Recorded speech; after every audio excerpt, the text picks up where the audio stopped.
are Fusion Haa.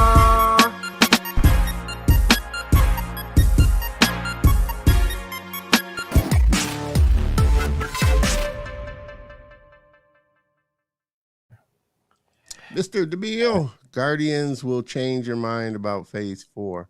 Oh, Yeah. I appreciate that. Oh yeah. Thank Okay. I'm gonna go watch it tomorrow. So Yeah, I'm watching like I said, I loved it. I thought Mario's it so was, good. be prepared. I will say, take you some tissue.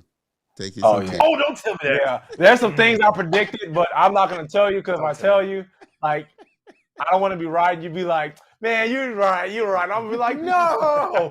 But yeah, I'm really excited about watching that movie. I was gonna watch it Thursday, but I didn't get a chance to. I'm busy with work, so I was like, I'll just go watch it on Sunday. Yeah, I went yesterday afternoon, and I'm glad I did. And like I said, it's a great movie.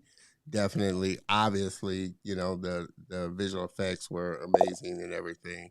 And like I said, yep, you're right, Script. I'm not going to throw in any spoilers, but like I said, I do like the way James Gunn wrapped up the trilogy, because you know how you can get some that just leave things kind of hanging, open-ended, A lot of why did loose you do ends. that? Yeah. You know, Yeah. I'm pretty sure, you know, they'll roll it back out in a couple of years, you know, with either new actors or something like that, or they'll bring back you know, some of the other ones. But like I said, you'll love it. You'll really love it. Okay. Yeah, they got the multiverse now. They can do anything. That's, pretty much. Yeah, that's the cool thing about it. They got the multiverse. Anything's possible now.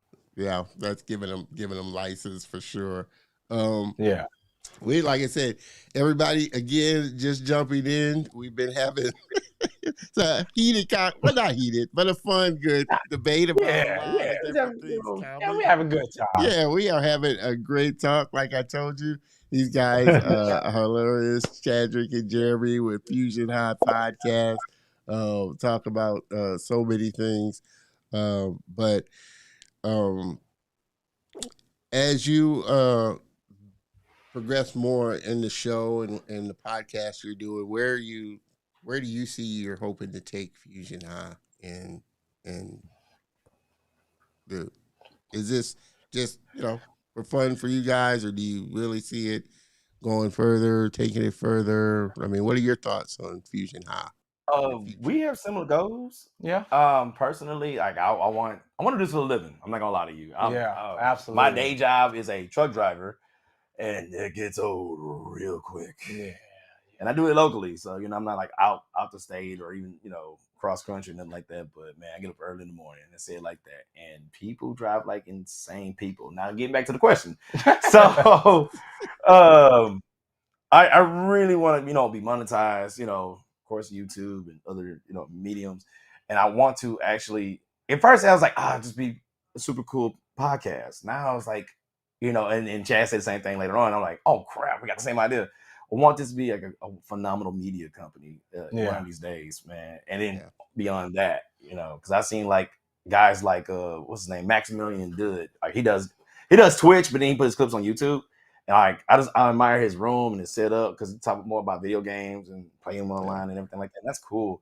But I want to do all that, like me and you and Chad. We talking about, you know, movies and you know, have a division for wrestling, movies, and video games, and art, and all kinds of stuff. Because we've met so many people, and music. We've met so many people within this, you know, this journey that we have in the last couple of years. And it's like, okay, we can go to another level of that. So I'm like, my goal as of now, and Chaz too, I ain't gonna just, you know, be selfish. Our goal, let me say it like that, is to be. Oh, gee, thanks, Jeremy. I know, right? Mr. Jerry, you're so to be monetized, so later in life that we can like literally just have this company, and you know, just I actually enjoy like talking to you. I'm enjoying myself. Yeah, if I get paid to do this, dude. That'd be the funnest paycheck we ever earned. And to kind of capitalize off what he said, in the beginning, it was just me and Jeremy wanted to just talk and do different things. But once we got our first interview, our second interview, third interview, we did Comicpalooza, we did that. It was like, wow, like this can really be something. Like I feel I said something at Comicpalooza last year. We got a lot of compliments, and we were surprised because we were just just kind of starting off then, but people really came up to us and they really enjoyed what we did. Yeah. And whenever we did our interviews, we were kind of not just trying to like talk us up or anything, but people really enjoyed our interviews and they enjoyed talking with us. Yeah. So it's like, man, I think we can really do something. And it's like I said on another show, is that I really, when I was growing up, I wanted to be a writer, a journalist, things like that, you know. But I'm an inventory manager for a hydraulic hose company. So my job is very stressful, very number oriented. Because I just see numbers floating around all day long. Man, I know what you're talking about. But I would love to be able to do this as a full-time job. That would be the dream job with my best friend, my brother. Yeah. You know, talking to cool people such as yourself. Yeah. Talking to other people, we've even talked to voice actors and things like that. Yeah. Oh, yeah. And shout out to Josh Martin, the voice of Majin Buu. Thank you for talking with us. But yeah, just doing stuff like that. When we finished that, I'm like, I looked at Jeremy. So when we finished that interview, we kind of sat in the car and just looked at each other like, we did that. We're like, wow. Like, so doing that and talking with other people, like, it's like, man, we can really do this. We can take this thing to the next level. We can turn Fusion Haa into a media company. There's so much that we can do. It's like the sky's the limit now. Yeah. And thank you for also giving this opportunity to absolutely pretty much put this in the universe. Yeah, absolutely. Thank you, man. We really appreciate it. Yeah, man. Like I said, when we had such fun on the panel, it was. Guys, we couldn't even fit everybody on the stage. Yeah.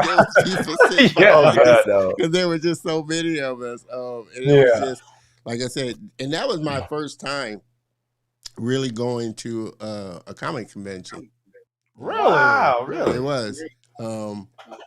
You seem like a professional, man.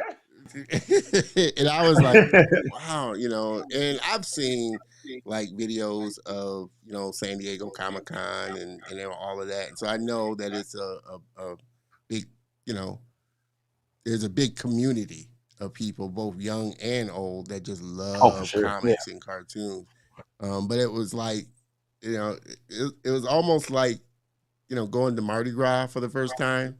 You hear about it, and it's not until you get there that you see. It's like, wow, okay, just people dressed up, in costume, cosplay, all the stuff. It was just amazing for me. And then being on the panel, having these great conversations, meeting all these other comic lovers that were talking about the same thing was just energizing.